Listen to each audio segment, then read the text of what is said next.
Dr. Brown, it's Bob and Tony here in Eastern Connecticut. Welcome to the show. Good evening, sir. Good. Can you hear me? Perfectly. Very, very well, Dr. Brown, and we can't thank you enough for calling in. Can you hear us okay? Yes, you're a little bit faint, but I think I'm okay. Okay, Doctor. Thank you again for calling in. A little background on Dr. Bobby Brown for our guests. Tony, again, played in the American League from 1946 to 1954, all with the Yankees, was a member of 5 World Series teams, played in 4 World Series, became president of the American League from 1984 to 94. Again, practiced cardiology until the 80s. It's a fascinating life, and we're going to try to get to a little bit in chunks. But again, we're very honored to have Dr. Brown on the show. And Dr. Bobby Brown, I mean, first question, Dr. Brown, you're signed by the Yankees in 1946, a 21-year-old, and obviously you're aware of the franchise's already storied history. Dr. Brown, what memories do you have as a member of that first team in New York? Well, I tell you, it was right after the war. Right. And all the veterans came back, and I think everybody on that team had served in the service, with maybe the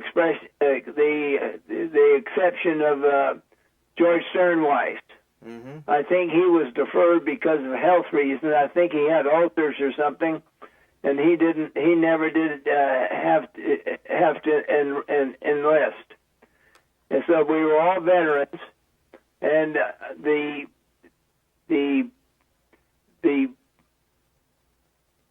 team that I joined was in the late 1946 when the Boston Red Sox had clinched the pennant.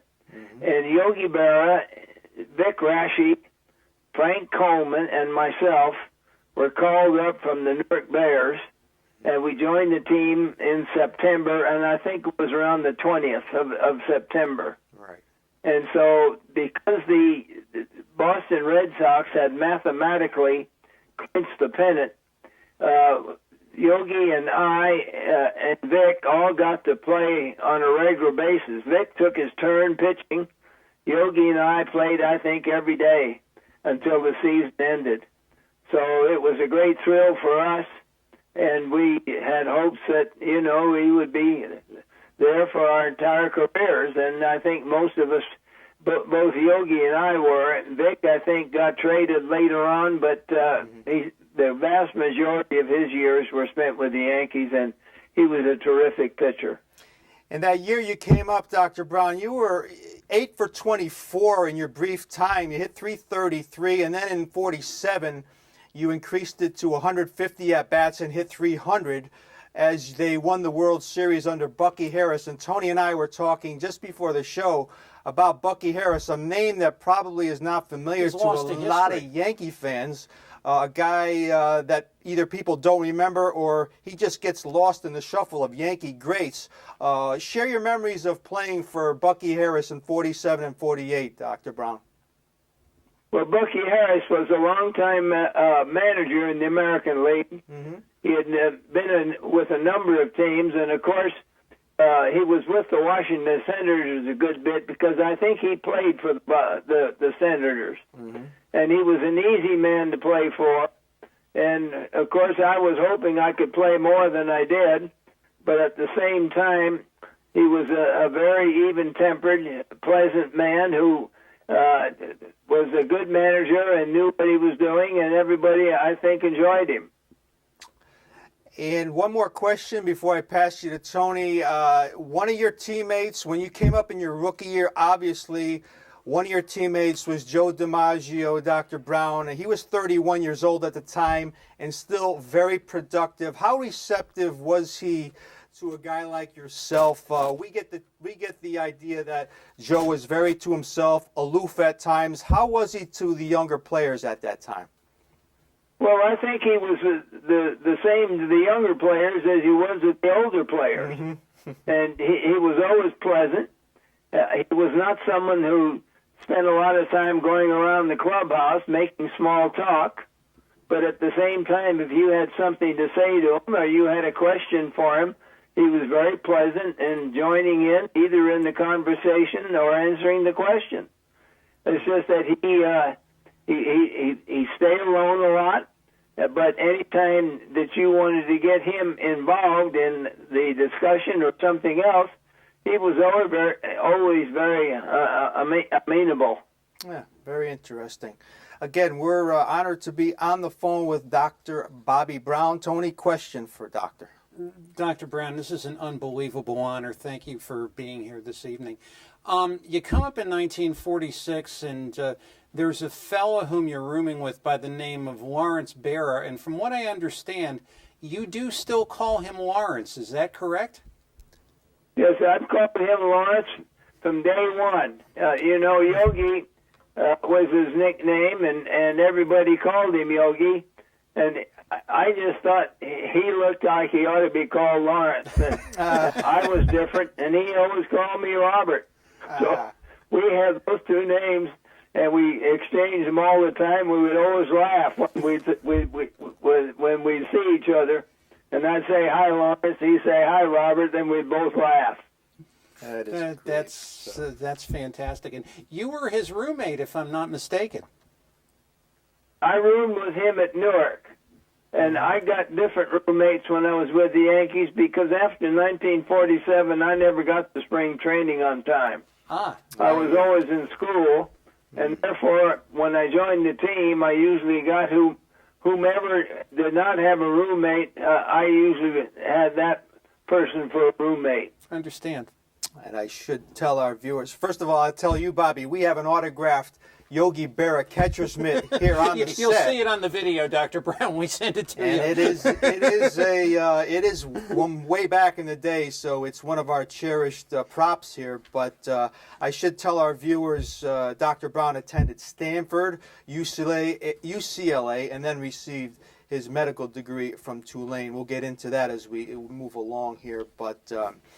Casey Stengel takes over 1949, Dr. Brown. Your team wins the World Series 4 years in a row while you're getting decent playing time.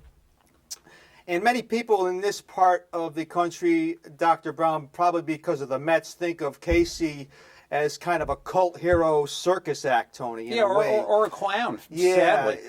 Just because of the ties to the Mets and at the time. But was he a very talented manager, baseball man as well, Dr. Brown? Well, he was a very funny guy, but at the same time, there was nothing wrong with his thought processes. Mm-hmm. He could get the right person in the right place at the right time, and he was very good at that. And the fact that he won 10 pennants, was certainly a test for that, and he passed them all. And he had his previous managerial careers were with, I guess, the Dodgers and the Boston Braves. Correct. Yes. And he doesn't have much talent there, but when he had the talent with the Yankees, he utilized it in a very skillful and intelligent way. He sure did. And as we talk to Dr. Brown, we have various pictures of his of various stages of his career on our screen as we talk to Dr. Brown. And Tony, go.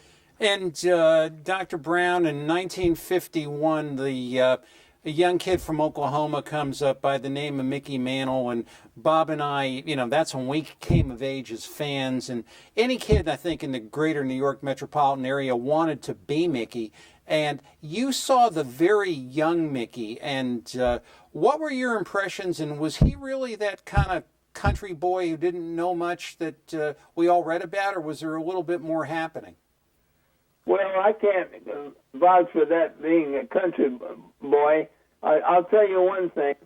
He had as much talent as any human being ever had coming into baseball. Mm-hmm. He was that good and certainly utilized it. And until he hurt himself in that series in 51, he was off to a tremendous career. Not that he didn't have a tremendous career, but he was beset with injuries the whole time he played, and I think that he would have been he would have broken every offensive statistic, I think, that existed in baseball at the time.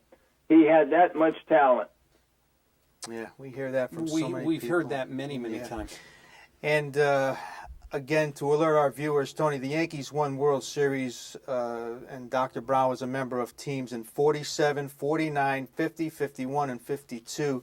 The 49 series, Dr. Brown, you were a star in that series. First of all, I have to tell our viewers, Dr. Brown hit .439, Tony, in playing in 4 World Series and 41 at-bats. But the 49 series, you hit 2 triples, Dr. Brown, 1 with the bases loaded. What do you remember about that series? I know you did a lot of running, Dr. Brown. Well, it was very interesting because I hit that 1 triple off Joe Hatton, for the left-handed pitcher for the Dodgers. And Joe Hatton and I played on the same semi-pro team in San Francisco. We were teammates on that semi-pro team, and there we were facing each other in the World Series. Wow. And my dad thanked him the next day for letting me hit the triple. And he said, well, he really hit it hard. That is something. And one more before I pass you, Dr. Brown, about your interest in medicine. I wanted to find out when you first became interested in medicine. Obviously, it was probably in your teens, and how you maybe tell our viewers how the time frame of how you received your medical degree while juggling baseball at the same time. And a family. Yeah. Well, of course, I didn't have any time off. No. Once the season ended, it took me 3 days to drive to New Orleans, and the 4th day I was back in school. Wow. And the segments at Tulane ran 6 weeks, 12 weeks, and 6 weeks, and I could get in that type of work each year, but I would miss virtually all of spring training after 1947. So it was difficult, but it was very worthwhile, and I had to work extremely hard, but at the same time I knew it was for the cause that I really believed in, and everything worked out fine. It sure did. It certainly did. Again, we're honored to be in the presence of such... I'm having trouble hearing you. Oh, okay. We're honored to have you here, Dr. Brown. It's just very amazing that such a person of your many talents, we're just very honored to be here. Again, as we talk to Dr. Brown, we're showing pictures of various stages of his career on the screen. Tony. And Dr. Brown, there's a fellow on the Yankees by the name of Billy Martin. He was your teammate. He later became a manager. He later got himself into trouble, in and out and in and out. He was managing one day, he was not managing the next. And you're the league president, and a couple of times you had to discipline him for his actions on the field. And there's been a lot said about Billy. There's been a lot written. The Yankee fans today wish he could manage the club. You saw him at every stage of his life and then his tragic demise. If I were to ask you your impressions and what do you remember and what's the thing that most impresses you when you think about Billy Martin in whatever vein, what would you tell me? I would say this: he was an excellent ball player. He was tough, and he was fearless, and he could play well in big games. So I always admired him the way he played. He played all out, and he knew what he was doing, and he could play. He was a good team player. His value as a player was enhanced if he was on a good team, because he could fit in and help that team succeed. As a manager, of course, he had fits where he would get over exuberant and he would lose sort of control of himself. And of course, if that happened, then he berated the umpires in an unjust way. I would have to take appropriate action, even though we were friends and teammates. He still had to be sometimes disciplined, but he was an excellent manager, and he was a terrific ball player, especially in big games. And speaking of friends, Dr. Brown, yourself and Yogi are the last two living members of that Yankee team that won the 1947 series. I was wondering, any other players that you play with over the years who you remained very close to and friends up to this day? Well, of course, I don't see many, but Eddie Robinson was played. He was in the Cleveland organization. He played at Baltimore, first base, when we were at Newark, and then I always was very friendly with him. And then he joined the Yankees as a player, and was with the Yankees when I came back from Korea. And he lives here in Fort Worth, and we get together a good bit. Nice. He's great. a terrific guy, and he was in baseball all his life, and so we have lots of times that are very interesting as far as reminiscing about all of the old things that went on when we played. That is great. Again, on the phone, Dr. Bobby Brown. Tony.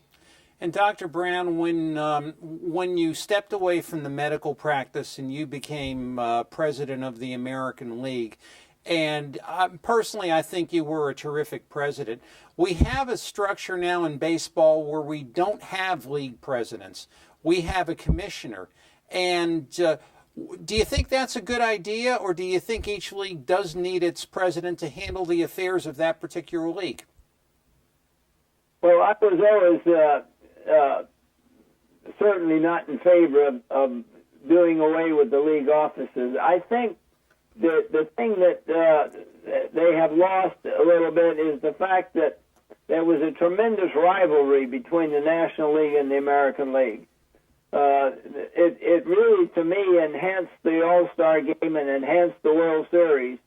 And, of course, we didn't have free agency for most of the time I was there in the league.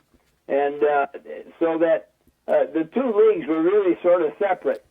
And, yes, we were involved in putting on the games in both leagues, and the commissioner was certainly the powerful man that controlled everything. But at the same time, I think that rivalry has been tempered somewhat because of the fact that the leagues have been pretty much all put under the influence and the authority of the commissioner. I didn't think it was a good move when they made it.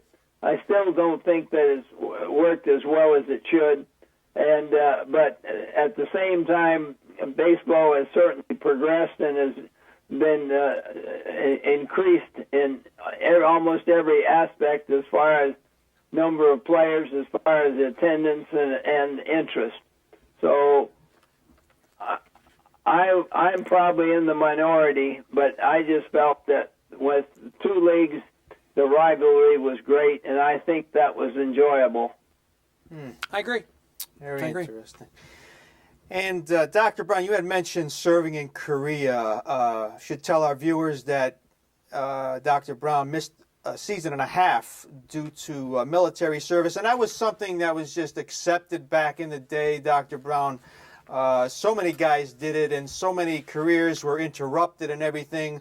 But it must be something that I know yourself and many others hang their hats on for serving their country and being able to play a game that you loved.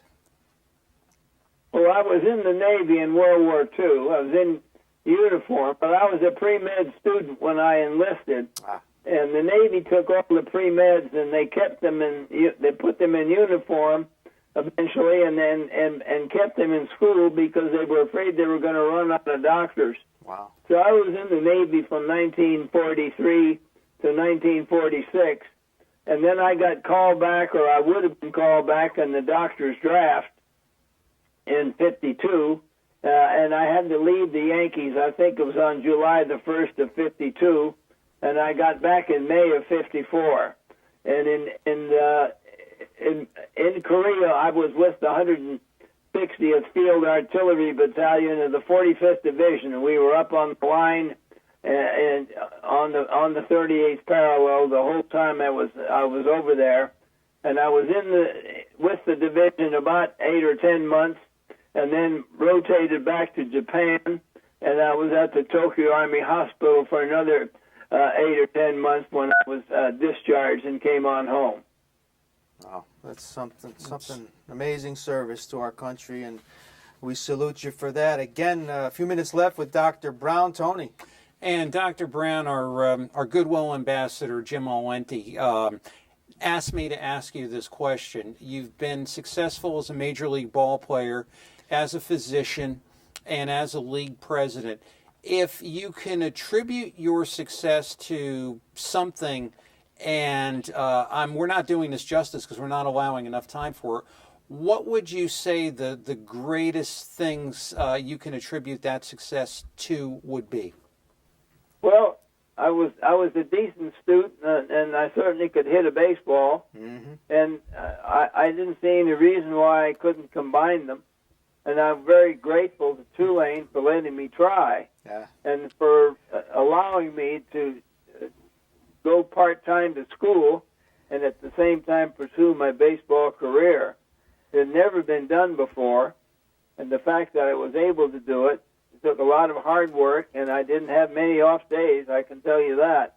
But at the same time, it worked, and I was able to play both Major League Baseball and eventually become a doctor, and I practiced for 25 years. So I think that the decision that Tulane made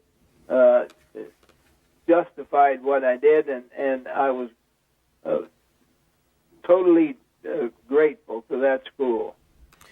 And we had just talked while we were trying to reconnect with you, Doctor, about your practicing cardiology until the 1980s. And I was wondering, just off the cuff, did you regularly treat any players or have any of them ever contact you for constant medical advice? Yes. I think that, of course, Atlee Donald was pre-war with the Yankees, but he was a patient and scouted for them afterwards. Yes. But he had a long career in the 30s with the Yankees. Was a great pitcher, and he lived in Louisiana. Wow. And he eventually had some coronary artery trouble, and we diagnosed it and operated on him, and he certainly benefited from the surgery. I think we did arteriograms, if I remember right. Let me see, it was on, I think, Whitey Ford. And I recall I'm trying to think of who else we could see. And Jimmy Pearsall, I saw him as a patient. I recall those are three. That's I great. saw some local people, Bobby Bragan, as a patient. Those are four, I guess, and and I maybe had some more that I just can't remember. Oh, I'm sure, but it's fascinating that that can ever happen. It's just it's really, really amazing, and such a talented guy. And as far as the AL presidency, Dr. Brown, do you think it helped being an ex-player when you took that job? Oh, most definitely. Doctors, when they're out of medicine, have limited skills most of the time. I mean, you don't find any doctors that are dullards, but at the same time, they can't do much except medicine because they're all involved in that. All their time is spent in that. And for them to have, say, outstanding business careers or something of that nature is rare. But when I had an opportunity, I was going to turn 60. I thought I could practice another 5 years, but I was really beginning to wear out. And when the offer came to get back into baseball, I didn't have to take a refresher course. I knew baseball, and I could just step in there, and it was a good move for me because they didn't have to tell me what a waiver was or what happens on the field when when the teams are together in an unfriendly manner. I've been to those things too. So all of that type of activity on the field, and still with the medical background, was a great benefit to me as the president of the league. Sure. And I don't say that someone who was not a player could be they certainly can be a good president too, but I think it was a great asset for me and for Bill White. You know, he was a player, right. And was president of the National League. I think the fact that we played and knew what went on in the field made it a lot easier for us to deal with the umpires and to deal with the problems of discipline on the field. Again, for our folks at home, we're winding down our interview with former player and American League president, Dr. Bobby Brown. Tony, question. And Dr. Brown, while we're on the subject of today's baseball, we've been tainted to a degree, or to a large degree, by the whole performance-enhancing drugs thing. I know you personally have worked on the smokeless tobacco prevention, and I would know how you would feel about this, but what do you think baseball needs to do to, quote-unquote, clean its house in this regard? Well, I think they've already done that. I think that the big stumbling block early on was the fact that doing urine testing had to be negotiated with the union, and they were not amenable to okaying that.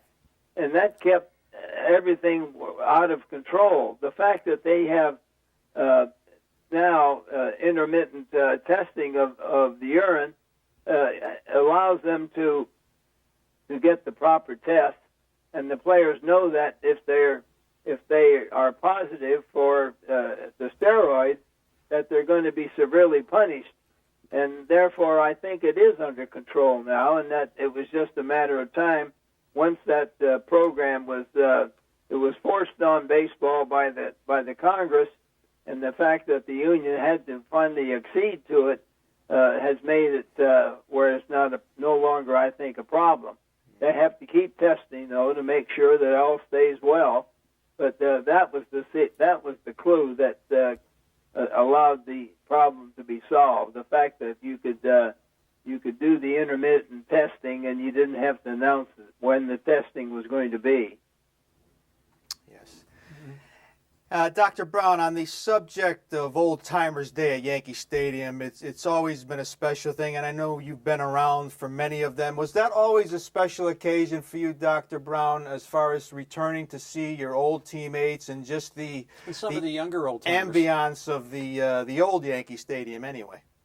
Oh, yeah, anytime you get a collection of players together like that, you know, the stories float in the air. They're just great. And ball players always get along with other ball players, and it's just always been a wonderful thing. And, of course, one of the real sad things about getting old is the fact that so many of your friends are no longer here. And, of course, that's what the situation I'm in now. We just have a very few of the people left of my era, but at the same time, you're just glad to meet the new people and exchange thoughts and opinions and stories with them. And the Yankees do a tremendous job with that. And I remember as a player, I think, the second Old Timers Day. I think it was in 1947, and I think the first one was in 46. And I've seen a lot since then, and they're all just great. It's just a very enjoyable experience for the players. And Dr. Brown, was it a sad time for you when the original stadium was knocked down to, of course, make room for the new shrine, we call it up here? I know progress is progress and money is money, but Tony and I go down there now and we walk by where the old park. It's kind of a sad situation for people who attended as many games as we did. Your thoughts about that, the old versus the new? Well, of course, the new stadium is gorgeous. Sure. I think that, of course, the outfield fences are a little bit different. That old stadium where it was 462 in the left center was really something, because you'd walk in there and you'd say, holy smokes. Yeah. You know, and I think those National League teams, when they'd come in there in the World Series and they stood on that top step of the dugout and looked out to those fields, you could see them pointing in different directions about how far it was. I think it was 440 to direct center. I think it was 407 to right center. It was down the lines were short. You know, I think it was 305 down the left field line and 295 down the right field line. But they went out very quickly, and you really had to get a hold of one to hit one out in the old ballpark, especially if you were right-handed. The right-hand hitters really suffered in there, and I think Joe DiMaggio, for example, I think he'd have hit a couple of hundred more home runs if he played in a different ballpark than the old stadium. But I'll tell you, any ball that was in the air in the old stadium in center field, left center or right center, Joe could get it. Yeah, impressive how the outfielders worked. And guys like Gene Woodling in the outfield was another a good fielder back then. But we always thought Gene could run faster after a fly ball than he could without having to chase one. Wow. He could really move when he had to. Wow. For those balls in the deep left field. Mm-hmm. He was an underrated, excellent, terrific player, especially in big games. He was a tough player in big games. Great memories of Gene Woodling. Tony, do you have a final question for Dr.? Yeah, you know, when we're talking about old Yankees, Bob and I were huge Scooter Rizzuto fans, and you had him as a teammate, and you knew him for years. Did he really see, like, every movie ever made? I didn't understand what you said about the movie. Did he watch a lot of movies? He was a big movie fan? fan? I guess so, but I think everybody did, because, you know, when we were on the road, we didn't have night games every day. But in the daytime, if you were waiting to play at night, you went to the matinees. And so you saw a lot of movies when you were on the road. And I think all the players enjoyed the movies. And, of course, Bill, he could enjoy everything. He was great. He played shortstop as well as it could be played. Mm-hmm. We're very sorry that we didn't see him play, because we've heard that. Yeah, and grew up as listening to him on WPIX here, but he was great incredible. Great memories. Dr. Brown, you've been very generous with your time, and we can't thank you enough. I have to tell you, growing up, even at the Old Timers Day games, my father would just revel in your accomplishments, you know, talking about your military service, how you became a doctor, how great a player you were. That was my introduction to you, and I want to thank you on behalf of my father, God rest his soul, who was just such a big fan of yours, and we can't thank you enough for gracing our airwaves and being so cooperative to come on the show. It's something that we'll always remember and cherish, and we'll definitely keep in touch with you. We've been blessed. Well, I appreciate your asking me, and I think it's been an enjoyable 40 minutes, and I hope all goes well with you all. Well, the honor is ours. You stay healthy, Doctor, and be well, and our best to everyone. Thank you, Dr. Thanks a lot. Good evening. Bye. Take care now.